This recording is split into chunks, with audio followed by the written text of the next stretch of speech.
¿Qué onda, gente? Bienvenidos a un nuevo video. Hoy nos metemos de lleno en un viaje brutal. Prepárense para una inmersión profunda.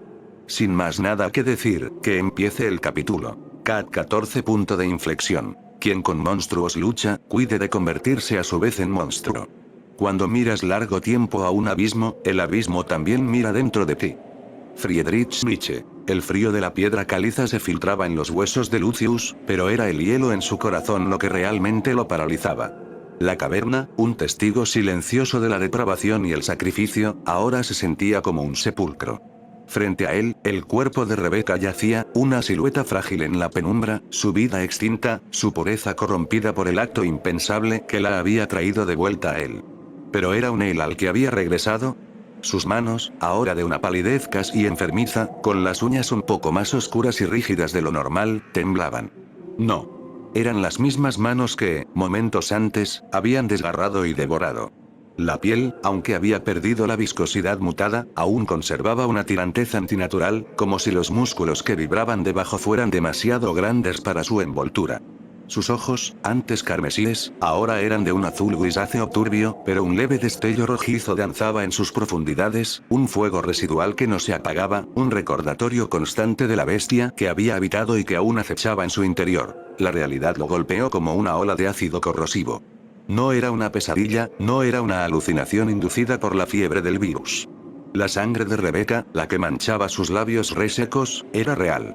Su aroma, mezclado con el hedor a vísceras y mutación, era omnipresente, cada bocanada le traía el sabor metálico del horror y la nauseabunda verdad. Una sensación extraña se deslizó en su mente, no como un pensamiento propio, sino como una presencia parasitaria, una que le susurraba la idea de que Rebeca, con su sacrificio, lo había liberado. Le había dado el don del renacimiento, la purificación. La voz silenciosa dentro de él lo incitaba a sentir el poder fluyendo por sus venas, a reconocerlo como su herencia. Pero él no sentía poder. Solo sentía el vacío.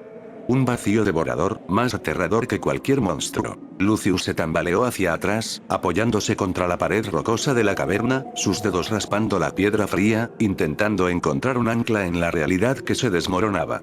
Su estómago se contrajo violentamente, un nudo de asco y agonía. El recuerdo de la carne, el crujido de los huesos, el sonido gutural de la deglución, todo se arremolinó en su mente con una nitidez insoportable. Se inclinó, y con un espasmo incontrolable, vomitó sobre el suelo de la caverna, una bilis amarga mezclada con el regusto metálico de la sangre. Una parte de él gritaba en silencio, preguntándose qué era esa influencia que se había arraigado en su ser y que quería de él, mientras otra solo deseaba no existir, desvanecerse en la nada. La sensación le aseguraba que él era lo que siempre había sido, la perfección, el sujeto 7. Y le exigía que reclamara su destino, que abandonara esa farsa de humanidad, esa debilidad. Pero para Lucius, la humanidad, por más frágil que fuera, era lo único que le quedaba, el último hilo que lo unía a algo más que la bestia. Una punzada de culpa le atravesó el pecho, más aguda que cualquier dolor físico, un dolor que amenazaba con desgarrarlo desde dentro. Debilidad. Rebeca. Él había fallado. Había fallado a su hermano, y ahora, a ella. Su ancla en la realidad, la única persona que había visto más allá de su fachada, había sido devorada por su propia monstruosidad. La culpa era una hoguera que lo consumía, una tortura más insoportable que cualquier experimento de Umbrella. Cerró los ojos, apretándolos con fuerza, como si pudiera borrar la imagen de ella.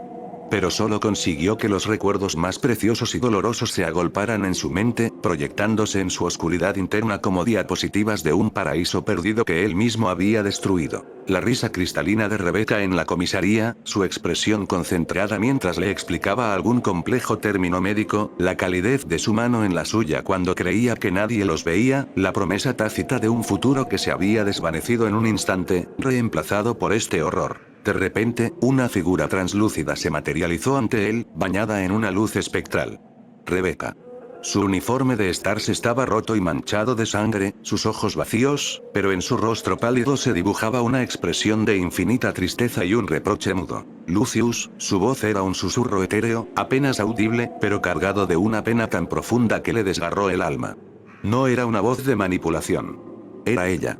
El fantasma de su culpa. ¿Por qué? ¿Por qué me has hecho esto? Te di mi vida, y tú me devoraste. Lucius gritó, un sonido primario de agonía que resonó en la caverna, desgarrando su garganta. Se llevó las manos a la cabeza, arañándose el cuero cabelludo con sus uñas oscuras, intentando ahogar la visión, la voz, la verdad. ¿Rebeca? Su voz se quebró en un lamento desgarrador, una herida abierta. ¡No! Aléjate de mí. Eres un engaño. Una pesadilla. Soy el eco de tu elección, respondió la aparición, su mirada fija en él, intensificando el tormento. Lo que pudimos haber sido, lo has devorado. ¿Te arrepientes de lo que eres? ¿De lo que me hiciste? Una furia silenciosa intentaba imponerse en su mente, asegurándole que aquello era solo una alucinación, un truco de su mente patética.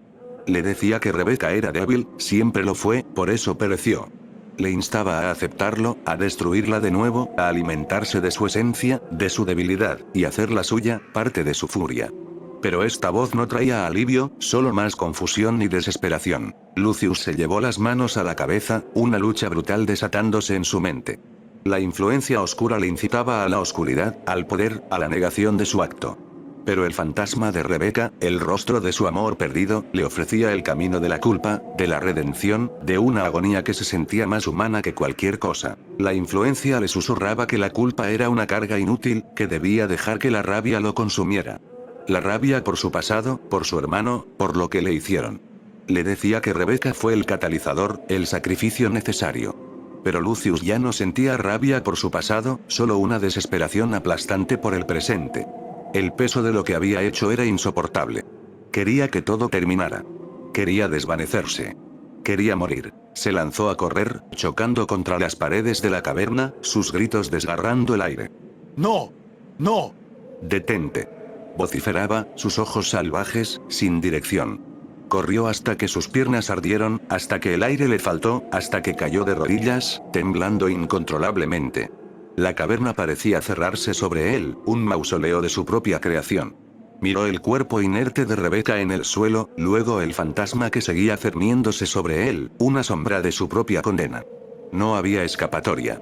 Ambos eran sus demonios, sus anclas que lo hundían cada vez más profundo en el abismo de la culpa. No, no puedo, Lucius susurró, la voz apenas audible, una súplica ahogada. No puedo negarte, Rebeca. No puedo negarlo. ¿Por qué no puedo, simplemente, desaparecer? Sus ojos escanearon la caverna, buscando un final, una forma de escapar de la agonía.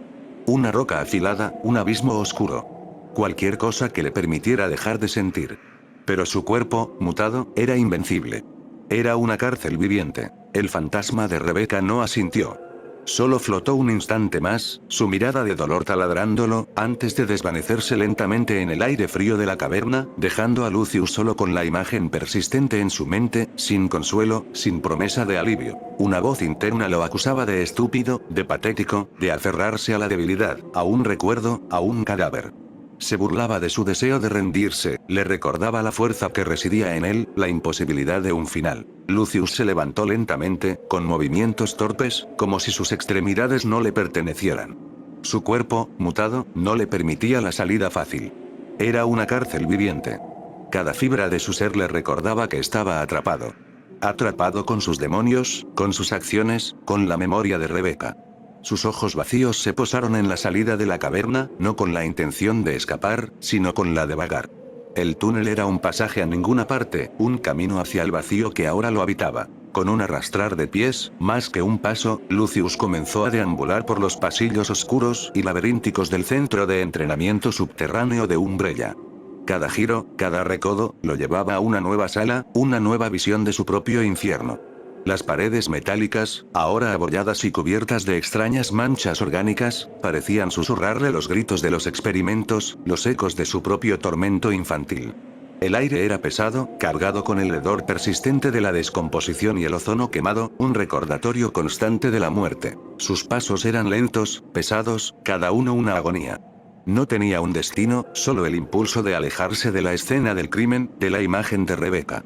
Sus ojos, con el brillo rojizo casi imperceptible ahora, estaban fijos en un punto lejano e invisible, una mirada vidriosa que denotaba la ausencia de alma. Los recuerdos se arremolinaban, no como una secuencia lógica, sino como flashes aleatorios y tortuosos. El rostro de su hermano, la traición de su padre, las agujas perforando su piel, y siempre, el momento en que sus garras se cerraron sobre Rebecca. Se arrastró por un pasillo estrecho, donde la luz de emergencia parpadeaba intermitentemente, creando sombras danzantes que se retorcían en las paredes como espectros. Cada parpadeo era una nueva visión de su forma monstruosa, de las garras desgarrando la carne, del festín brutal.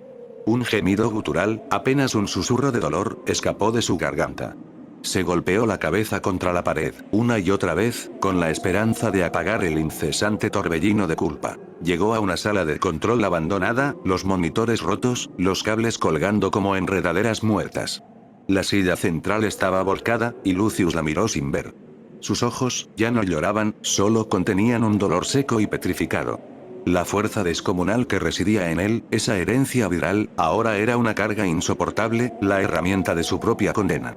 No había escapado a la muerte, sino que la había llevado consigo. No había un propósito claro, solo el peso inmenso de lo que había hecho y la ineludible obligación de arrastrarlo.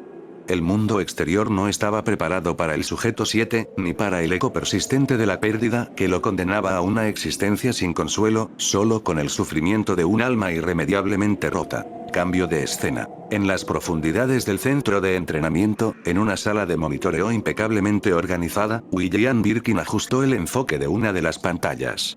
El haz de luz de las cámaras de seguridad iluminaba la figura de un individuo, ahora vagando sin rumbo por los pasillos inferiores del complejo.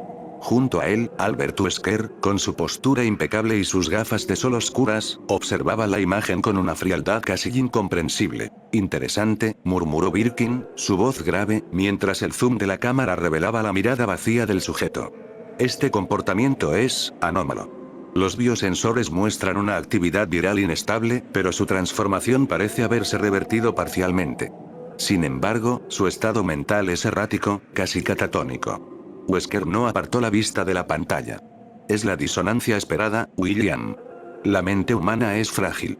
Una confrontación tan directa con un patógeno de esta magnitud, y la reconfiguración biológica que sin duda ha sufrido, causaría un trauma significativo. Son subproductos esperables de un intelecto funcional bajo estrés extremo. En la pantalla, el sujeto se detuvo abruptamente en medio de un corredor, su cuerpo se sacudió por un espasmo incontrolable.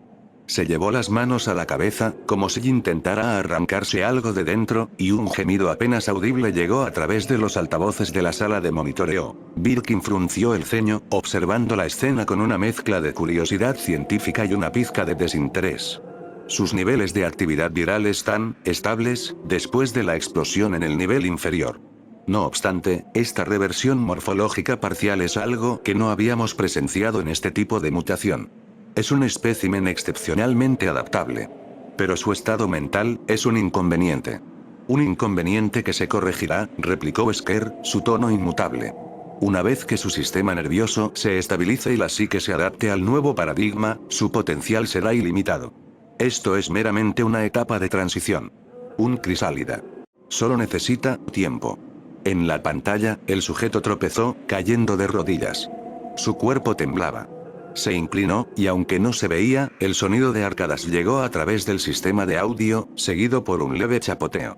La cámara, con el zoom aún activado, mostró el reflejo de sus ojos en el charco de bilis, dos puntos rojizos que brillaban con una angustia insondable. Vómito. Un reflejo arcaico de repulsión, comentó Birkin, su voz teñida de un ligero disgusto. La mente intentando rechazar lo que el cuerpo ha aceptado. Patético. Wesker, sin embargo, permaneció en silencio por un momento, observando al sujeto con una intensidad que no era puramente científica. Había una sombra, fugaz e indescifrable, en sus propios ojos detrás de las lentes oscuras.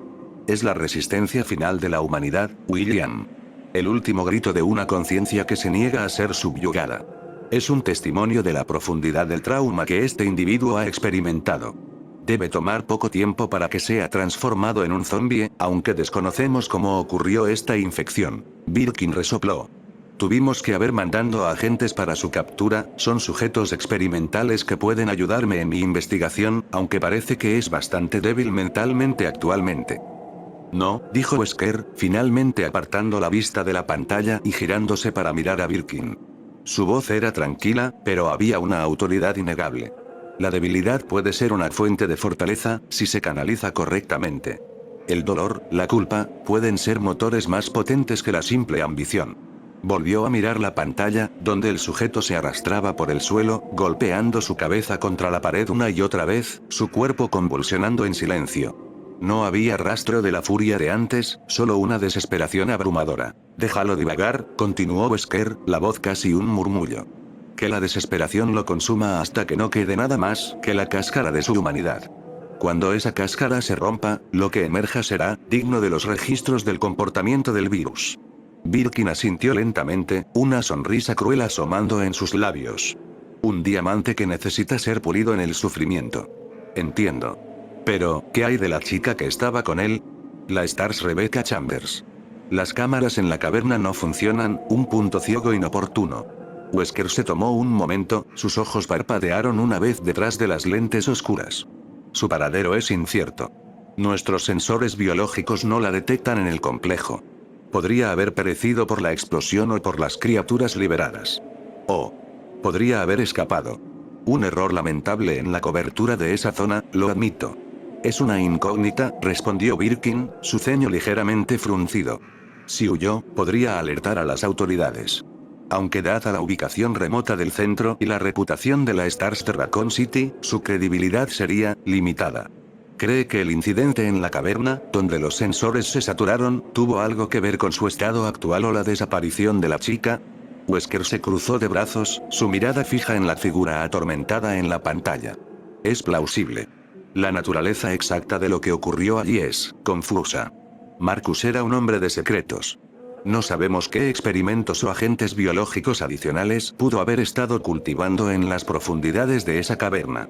Pero la magnitud de la energía liberada y la abrupta interrupción de las transmisiones sugieren un evento cataclísmico. Suficiente para explicar tanto la anomalía de este sujeto como la desaparición de la otra.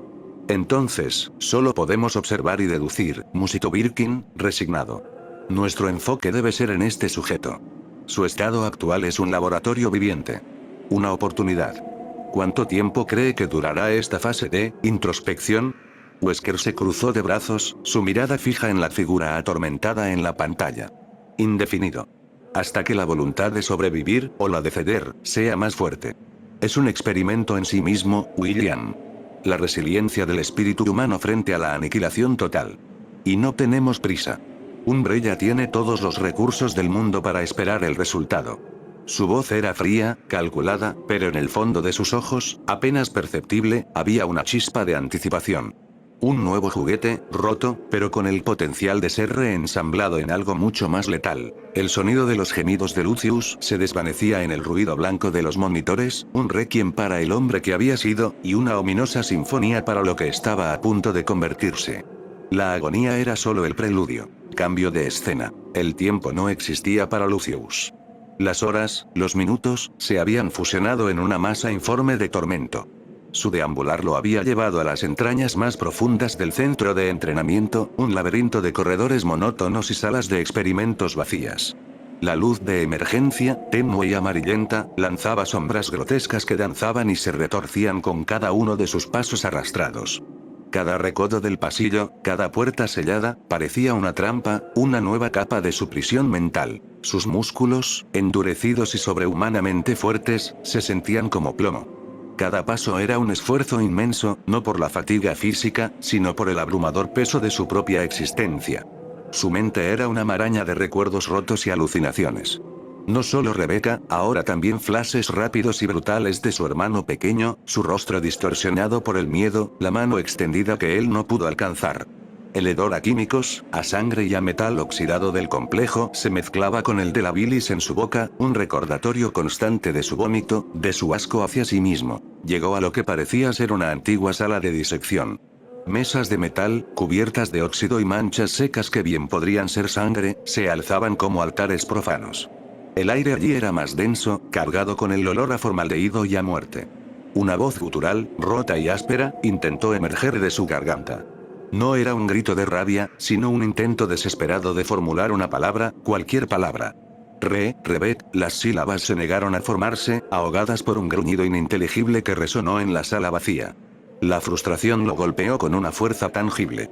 Su propia voz, la que una vez había usado para bromear con Rebeca, para dar órdenes, para vivir, ahora era una prisión. Se llevó las manos a la garganta, arañándose el cuello con sus uñas, como si pudiera arrancar la bestia que le había robado la palabra. Sus ojos, vacíos y vidriosos, se fijaron en una pequeña placa identificativa caída en el suelo. Polvorienta y con la esquina doblada, revelaba un logotipo descolorido de la RP de su insignia. La que él, Lucius Holloway, había llevado con un orgullo cínico. Sin saber por qué, sin un pensamiento consciente, su pie se levantó y aplastó la placa contra el suelo metálico. El crujido del plástico resonó en el silencio, un sonido pequeño pero agudo. No hubo satisfacción en el acto, solo un vacío más profundo. Era una rabia impotente, sin dirección, un reflejo instintivo de autodestrucción. Un pasado que no reconocía y un futuro que no existía. Continuó arrastrando los pies, tropezando con escombros, cada movimiento un tormento. Las luces parpadeantes se volvieron más erráticas, sumiendo partes del pasillo en una oscuridad total antes de bañarlas de nuevo en un resplandor fantasmal. En esas sombras, el rostro de su hermano se superponía al de Rebeca, ambos con ojos acusadores. Corriste. Me dejaste. La voz de su hermano, infantil y llena de terror, se mezclaba con el susurro etéreo de Rebeca. Me devoraste, me devoraste. Lucius se desplomó contra una pared, sus rodillas cediendo bajo el peso de la culpa. Se abrazó a sí mismo, meciéndose de un lado a otro, como un niño abandonado. Los temblores lo sacudían incesantemente. La imagen de la bestia, de su propia forma mutada, consumiendo los restos de la reina sanguijuela, luego volviéndose hacia Rebeca, no era un flashback, era una herida abierta, sangrando constantemente en su mente. Cerró los ojos, pero la oscuridad interna era aún peor, un lienzo para los horrores que su mente proyectaba. Un chillido ahogado, más animal que humano, escapó de él. No había escape. La fuerza sobrehumana que le impedía morir ahora lo condenaba a una existencia de agonía perpetua. Las paredes del centro de entrenamiento se alzaban a su alrededor, no como refugio, sino como los barrotes de su propia prisión mental. Era un prisionero de su culpa, un laberinto sin salida, y cada paso solo lo llevaba más profundo en su propia desesperación. El eco persistente de la pérdida era su única compañía, y el sufrimiento, su única realidad. El hombre Lucius se había ido, reemplazado por un cascarón roto, errante, y en un tormento insoportable. Cambio de escena. En la sala de monitoreo, William Birkin desvió su mirada de la pantalla hacia Wesker, quien permanecía impasible. Así que, simplemente lo dejamos sufrir, Albert. Es una metodología poco convencional, incluso para ti. Este espécimen podría ofrecer una gran cantidad de datos si lo abordamos ahora, mientras está en esta fase de inestabilidad. Wesker, sin apartar los ojos de la imagen de Lucius en la pantalla, una figura patética y atormentada, respondió con su habitual tono monocorde. La impaciencia es una debilidad, William. Los datos recopilados bajo coerción no son tan puros como los obtenidos de una reacción orgánica no adulterada. Queremos ver la naturaleza de su adaptación, no la de su obediencia forzada. Hizo una pausa, y por un instante, un leve destello rojo pareció cruzar por sus propias gafas oscuras. Además, tengo otros asuntos que atender. Asuntos que requieren mi atención personal y no pueden ser delegados. Birkin alzó una ceja, intrigado. ¿Asuntos, aquí, en el centro? ¿Alguna anomalía más aparte de esta? No que sea de tu incumbencia por el momento, replicó Wesker con un tono cortante, girándose finalmente para encarar a Birkin. Su postura era rígida, su mirada gélida. Tu trabajo aquí, William, es continuar con la observación. Analiza cada espasmo, cada gemido, cada reflejo de su estado viral y mental. Documenta cada detalle de esta regresión morfológica. Descubre el origen de su aparente estabilización. Tienes rienda suelta con él. Haz lo que consideres necesario para comprender la profundidad de este fenómeno. Cuando la criatura se estabilice, o se degrade por completo, lo sabremos. Wesker dio un paso hacia la puerta blindada de la sala, su figura imponente proyectándose en la penumbra. Continúa con tus experimentos, William. Obtén la información que necesitamos.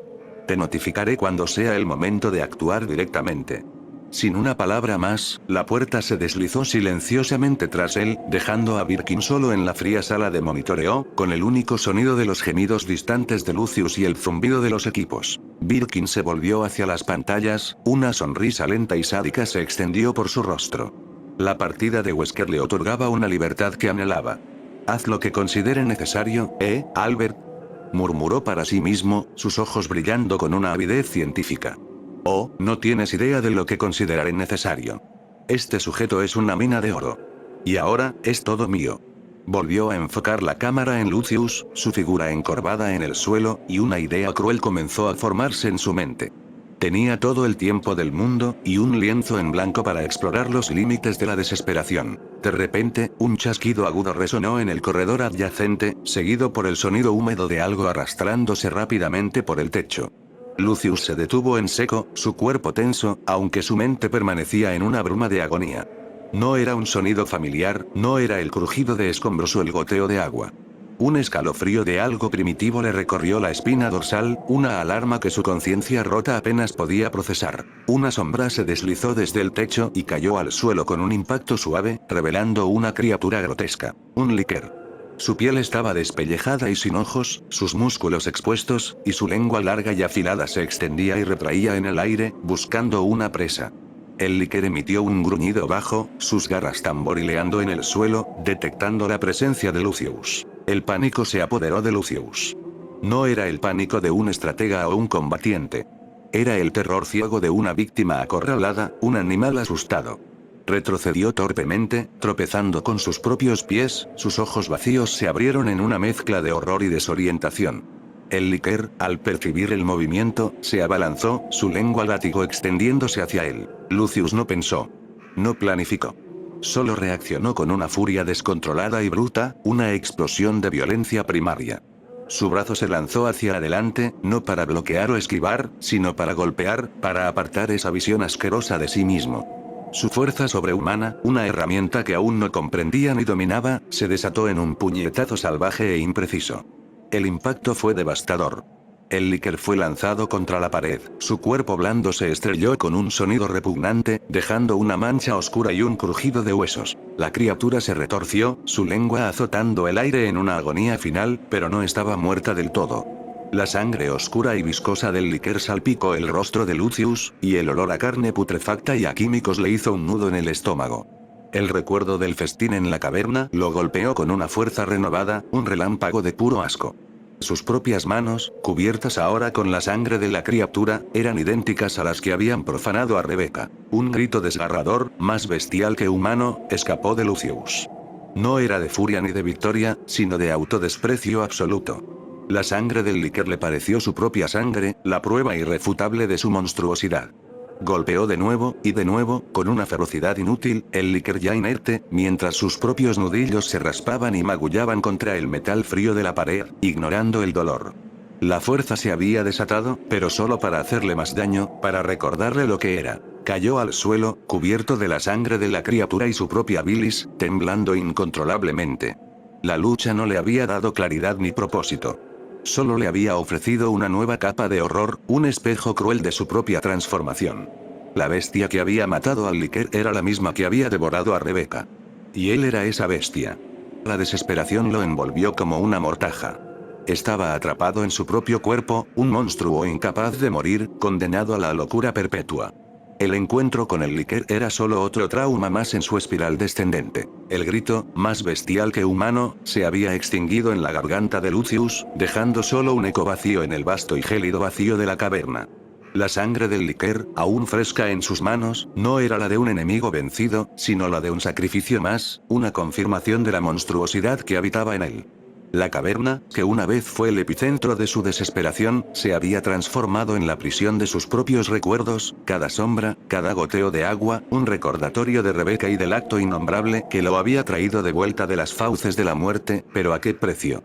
La culpa era una bilis corrosiva que le quemaba la garganta, una condena silenciosa más potente que cualquier grito. El dolor físico, el ardor de sus nudillos magullados contra el metal, era una bendición comparado con el infierno de su mente.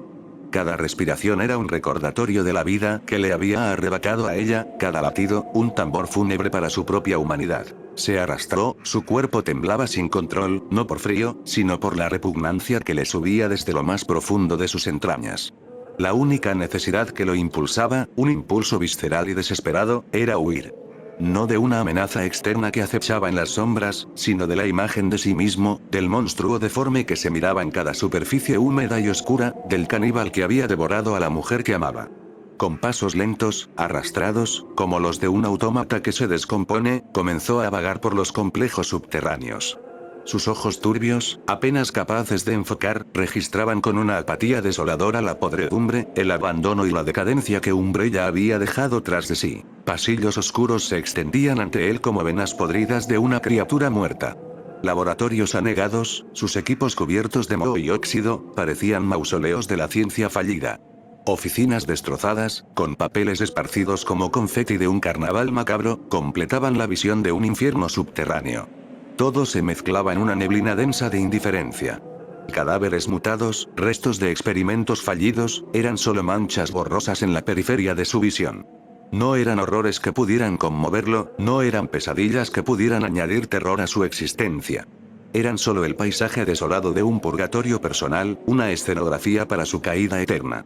Los gritos ahogados de las víctimas de Umbrella, o quizás de sus propios recuerdos, parecían flotar en el aire, pero Lucius ya no los escuchaba, o no quería hacerlo. La primera señal de vida, o lo que quedaba de ella, apareció en un pasillo estrecho y húmedo, donde la luz de emergencia, sucia y parpadeante, luchaba por imponerse a la oscuridad. Un zumbido grave y continuo, como el de un insecto gigante atrapado en una telaraña mortal, llenó el aire, resonando en la piedra con una vibración malsana.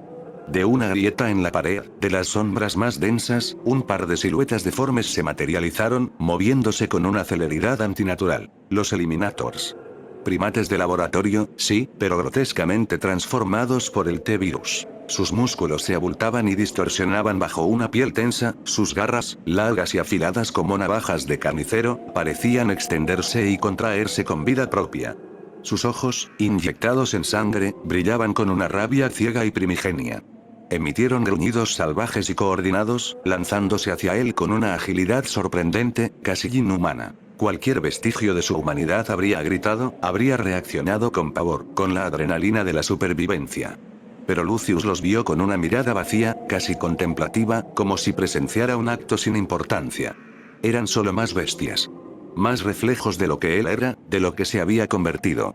No hubo miedo, ni asco, ni siquiera una pizca de la repulsión que sentiría un humano normal. Simplemente estaban allí. Los Eliminators se abalanzaron, sus garras buscando destrozar la carne.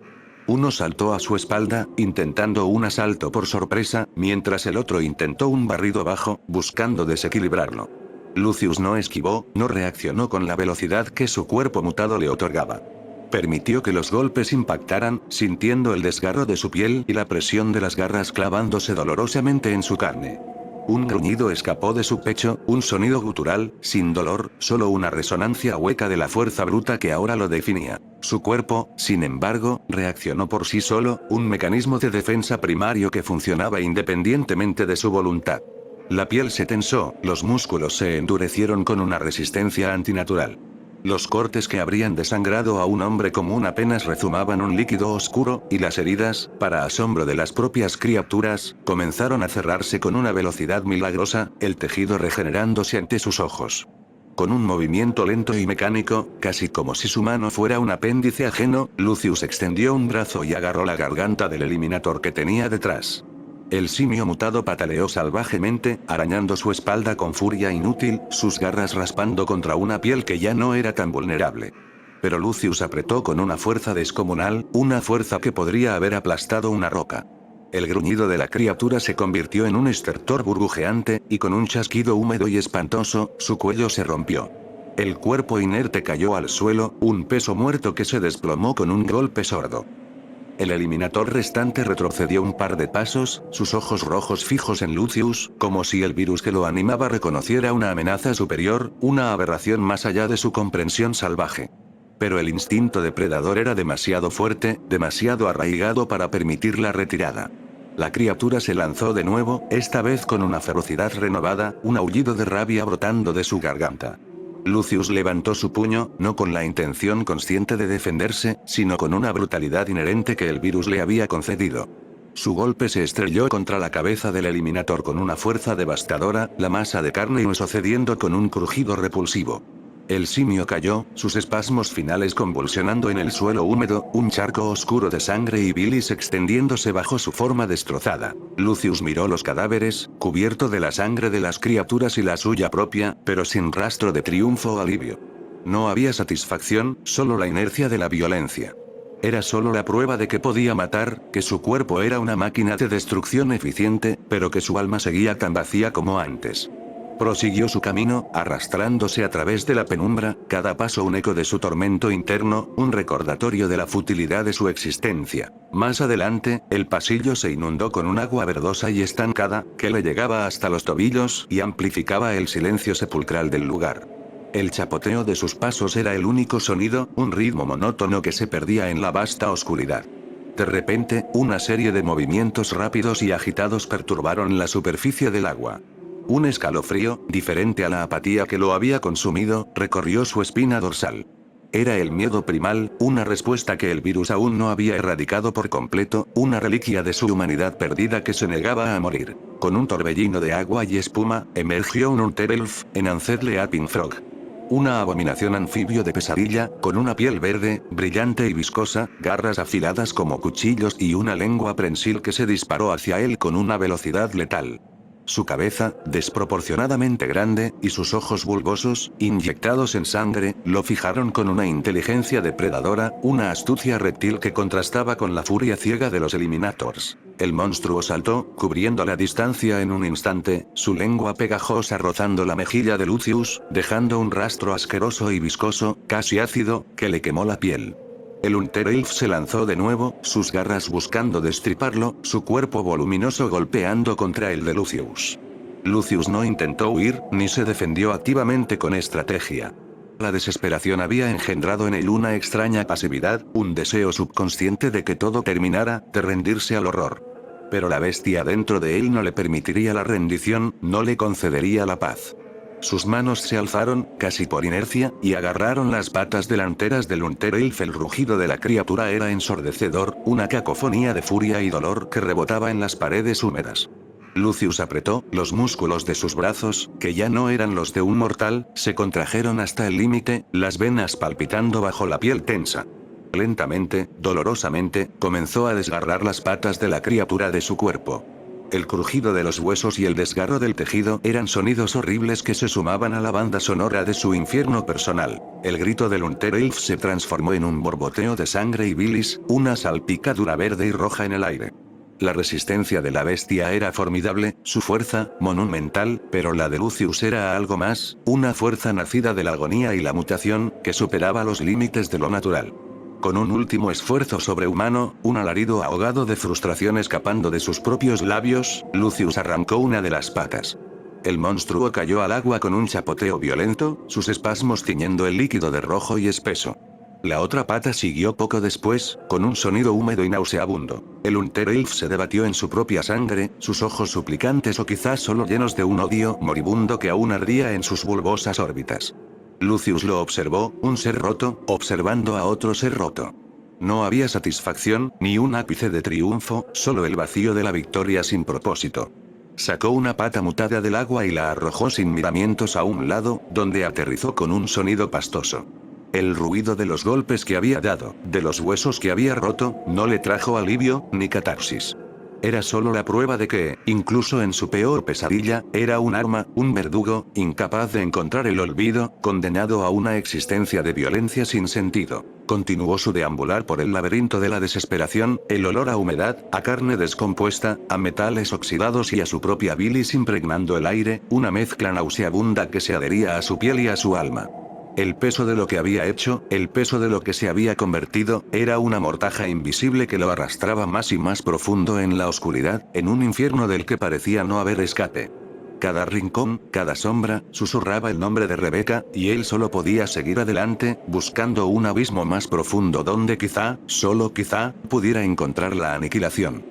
La única constante era el horror, tanto el que habitaba fuera, como el que se había arraigado en su interior. El túnel oscuro se abrió repentinamente a una cavernosa estancia natural, una vasta cueva subterránea de paredes irregulares y techos altos, surcada por vetas de un mineral brillante que no alcanzaba a iluminar la penumbra.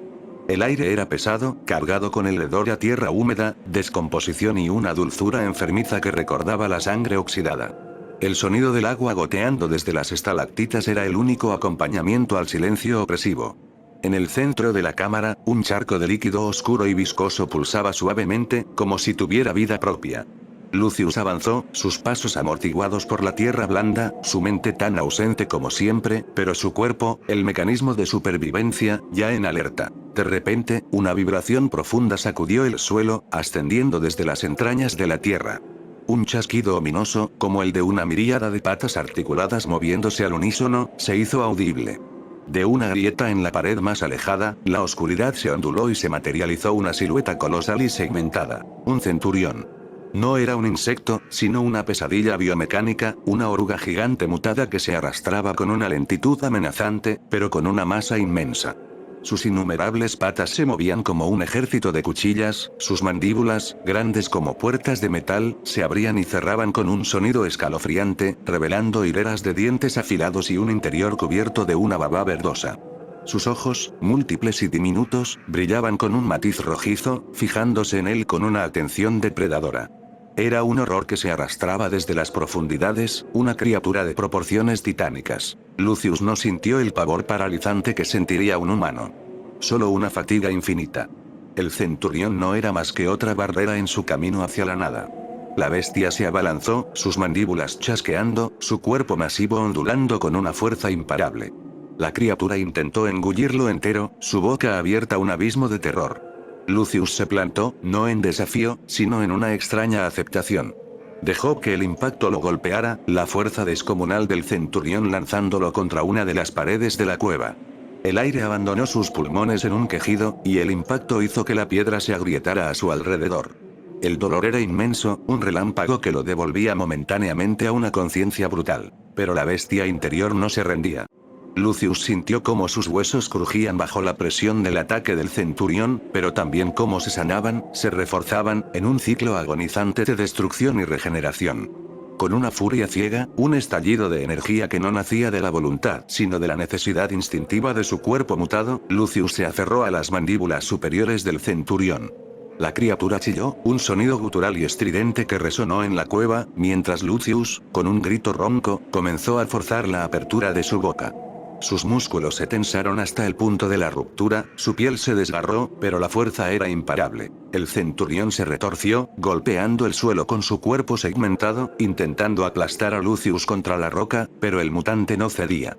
Las garras afiladas del centurión arañaron su espalda, intentando sacudirlo, pero Lucius se había convertido en un ancla, un peso muerto que tiraba de sus fauces con una determinación macabra. Los sonidos de carne rasgándose y huesos crujiendo llenaron la cámara mientras Lucius, con un último y desesperado tirón, rasgó la mandíbula superior del centurión.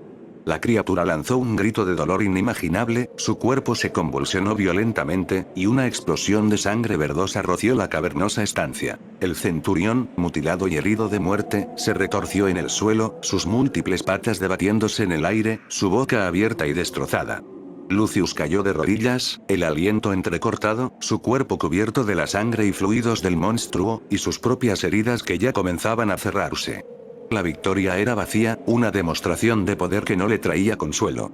No había satisfacción, solo el mismo vacío desolador, la misma desesperación que lo carcomía. Era un superviviente, sí, pero su supervivencia era su condena. Prosiguió su camino, arrastrándose entre los restos del centurión, la imponente figura de la bestia ahora solo una masa inerte, otro testigo de su tormento. El horror externo era solo un eco del infierno que llevaba dentro, un infierno que parecía no tener fin. Arrastrándose más allá del colosal cadáver del centurión, Lucius emergió de la caverna natural hacia un laberinto de pasillos artificiales, más oscuros y claustrofóbicos que los anteriores. Las luces de emergencia estaban muertas en esta sección, sumiendo todo en una oscuridad casi total, rota solo por los escasos haces de luz que se filtraban por grietas en el techo o por esporádicos destellos de relámpagos distantes que reverberaban a través de la tierra.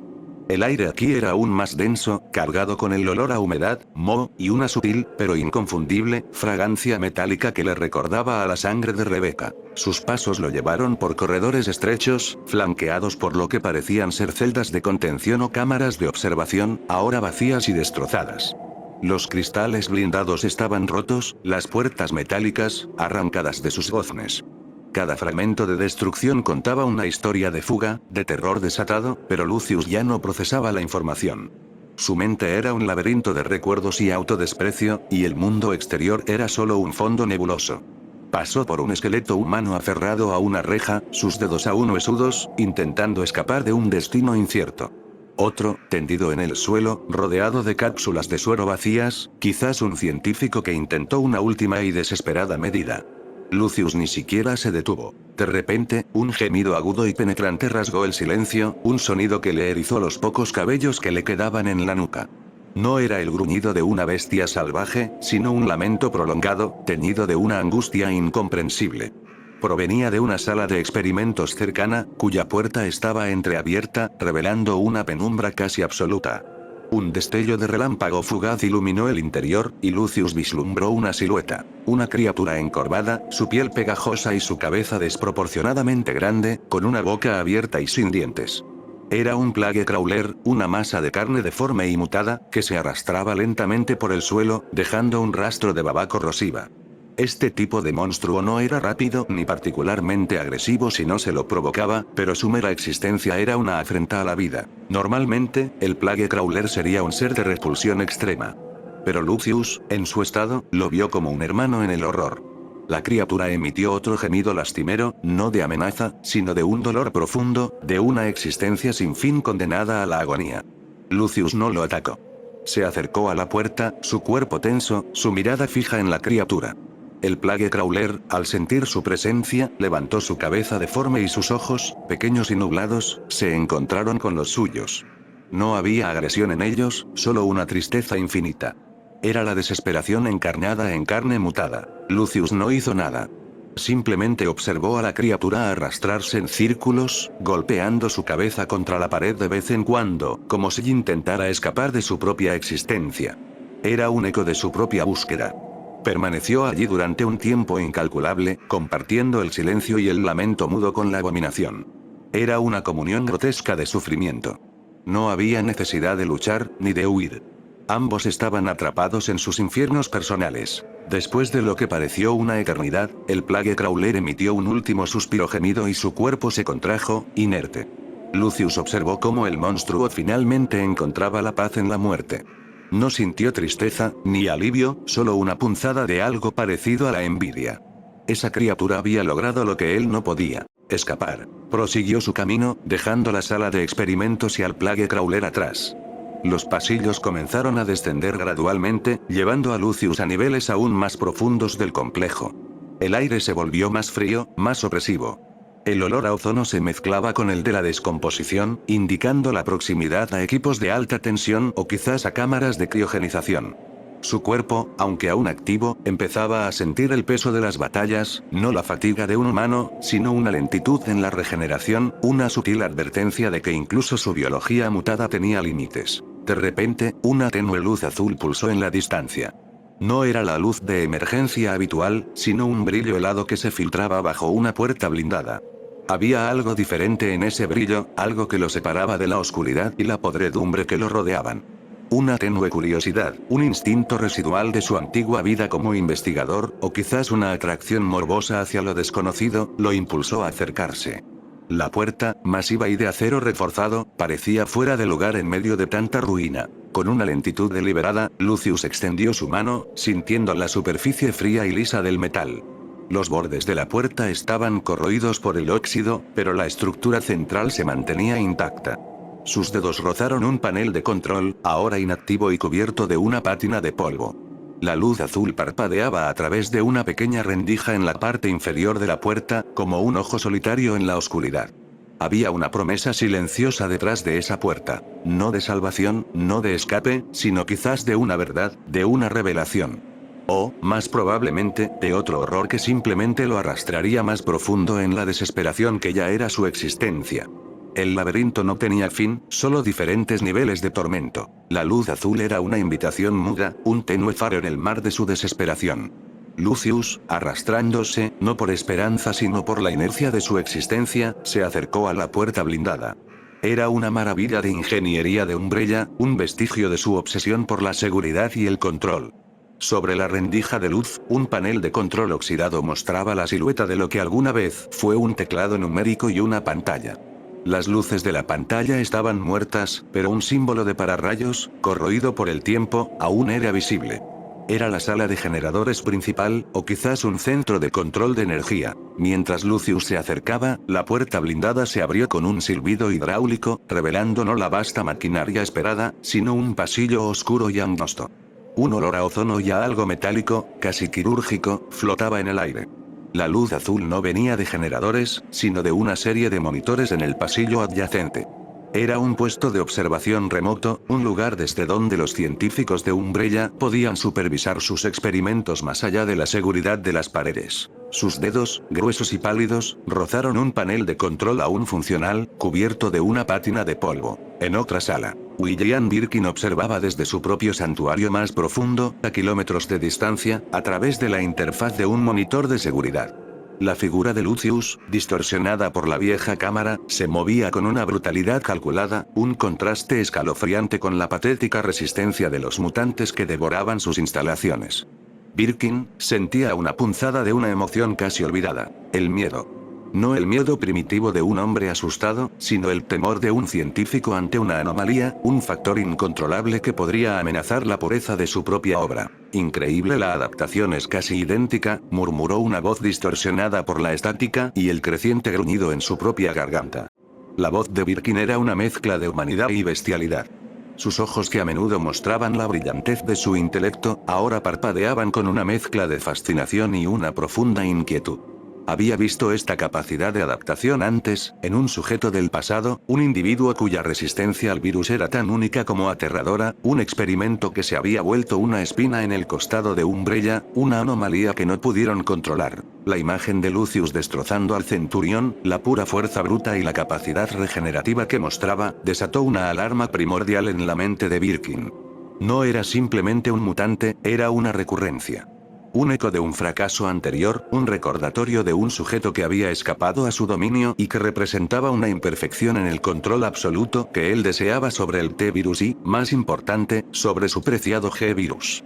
La idea de que Lucius pudiera escapar, que esa cepa contaminada de adaptación pudiera salir de las instalaciones y posiblemente interferir con sus planes a gran escala, era intolerable. Inaceptable, siseó Birkin, sus dedos tamborileando con impaciencia sobre su propio panel de control, un brillo febril en sus ojos.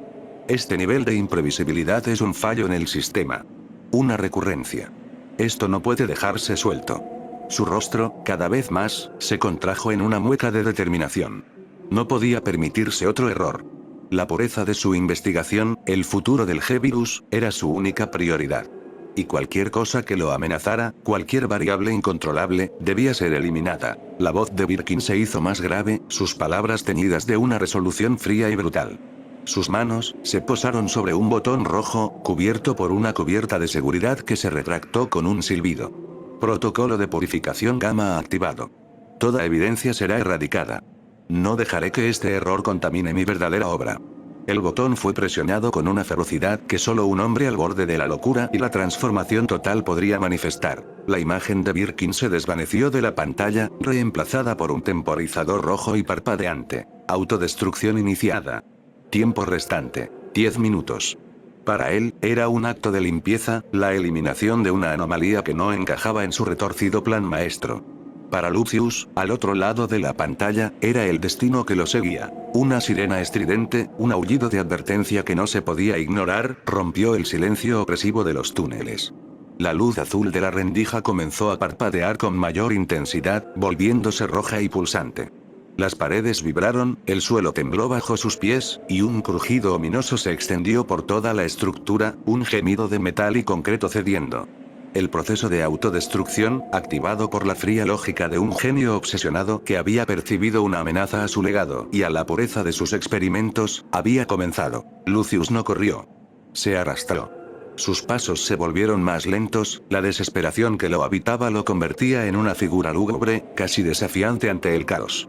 Fragmentos de concreto cayeron del techo como lágrimas de piedra, las tuberías estallaron con silbidos ensordecedores, liberando chorros de vapor y agua hirviendo que escaldaban el aire. Las luces de emergencia, ya escasas, murieron por completo, sumiendo secciones enteras en una oscuridad que solo era rota por los fogonazos esporádicos de explosiones internas y el brillo rojo de la sirena que ahora resonaba, omnipresente, en cada esquina, un latido de la destrucción. El olor a ozono se hizo insoportable, una nube acre que arañaba la garganta, mezclado con el hedor a químicos quemados y carne carbonizada que ascendía desde los niveles inferiores. Los lamentos agonizantes de mutantes atrapados en el derrumbe, o el crujido del metal al ceder bajo la presión, eran solo ruidos de fondo para el tambor incesante de su propio corazón, un recordatorio constante de su propia prisión. El complejo se desmoronaba a su alrededor, la creación de Umbrella se consumía en una pira funeraria de su propia ambición, un acto final de locura controlada. Finalmente, tras lo que pareció una eternidad de caos y destrucción, Lucius vislumbró una luz. No era la luz artificial de una lámpara, sino la luz gris y difusa del exterior. Un túnel de servicio, medio derrumbado, que llevaba a la superficie. Se arrastró por la última sección, el aire fresco, aunque cargado de polvo y el olor a humo, golpeando su rostro. Un último esfuerzo lo impulsó a salir de la oscuridad asfixiante. Emergió a una zona boscosa, en un terreno elevado, apenas a unos metros de la entrada secreta del centro de entrenamiento. El cielo estaba cubierto por nubes de tormenta, que reflejaban un brillo ominoso. Lucius, cubierto de barro, sangre y polvo, se dio la vuelta. Detrás de él, el suelo comenzó a temblar con una furia inmensa. Una serie de explosiones secundarias, ensordecedoras y devastadoras, recorrieron el complejo subterráneo. El suelo se abrió, enormes grietas se extendieron por la tierra, y columnas de fuego y humo negro se alzaron hacia el cielo, consumiendo los árboles circundantes con una velocidad voraz. El centro de entrenamiento de Umbrella, la guarida de sus horrores y la prisión de sus recuerdos, estalló en un cataclismo de luz y sonido, una implosión que resonó a kilómetros. La onda expansiva lo golpeó con la fuerza de un puñetazo invisible, arrojándolo al suelo, pero él apenas lo registró, su mente demasiado sumida en su propio abismo. Lucius se levantó lentamente, su figura recortada contra el telón de fondo de la destrucción. Las llamas danzaban en sus ojos, no con furia, sino con la misma indiferencia vacía. El complejo había desaparecido, borrado de la faz de la tierra. Pero el infierno que llevaba dentro, la culpa de Rebecca, el conocimiento de su monstruosidad, seguía intacto, ardiente como el fuego que consumía el paisaje, inextinguible. Miró hacia la humareda que se elevaba, un símbolo de purificación para el mundo, pero para él, solo el telón que se alzaba para el siguiente acto de su tormento. El aire libre no era libertad, sino solo otro escenario para su desesperación sin fin. El sol, si es que alguna vez salía de nuevo, no lo encontraría. Solo la oscuridad y el eco de su pecado.